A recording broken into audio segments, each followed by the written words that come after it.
സ്നേഹമുള്ളവരെ, ഈശോമിശിഹായ്ക്ക് സ്തുതിയായിരിക്കട്ടെ. ഒരു വ്യക്തിയുടെ ജീവിതത്തിൽ ഒഴിച്ചുകൂടാൻ പാടില്ലാത്ത പ്രതിഭാസമാണ് മരണം. എന്നാൽ എല്ലാ മനുഷ്യരും മരണത്തെ ഭയപ്പെടുന്നു. ക്രിസ്ത്യാനികളായ നാം ഒരിക്കലും മരണത്തെ ഭയപ്പെടേണ്ടതില്ല. വിശുദ്ധ പൗലോസ് അപ്പോസ്തലൻ തിരുവചനത്തിലൂടെ നമ്മെ ഓർമ്മിപ്പിക്കുന്നു, എനിക്ക് ജീവിതം ക്രിസ്തുവും മരണം നേട്ടവുമാണ്. ഈ ലോകത്തിലെ ഞെരുക്കങ്ങളിലൂടെ കടന്നുപോകുന്നതിനേക്കാൾ ശ്രേഷ്ഠം മരണമാണ്.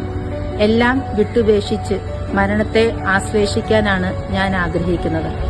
നാം എല്ലാവരും വിട്ടുപേക്ഷിക്കാൻ തയ്യാറാകാത്തവരാണ്. കാരണം നാം സമ്പാദിച്ച സ്വത്തുക്കളും നമുക്കുള്ളതെല്ലാം, നമ്മുടെ ശരീരവും ഒക്കെ നാം ചേർത്ത് വെക്കാൻ ആഗ്രഹിക്കുന്നു. എല്ലാം വിട്ടുപേക്ഷിച്ച് സമാധാനവും സന്തോഷവും നിറഞ്ഞ ഒരു പറുദീസ നമുക്ക് വേണ്ടി കാത്തിരിക്കുന്നു എന്ന പ്രത്യാശയോടെ നമുക്ക് മരണത്തെ പുൽകാം. Thank you.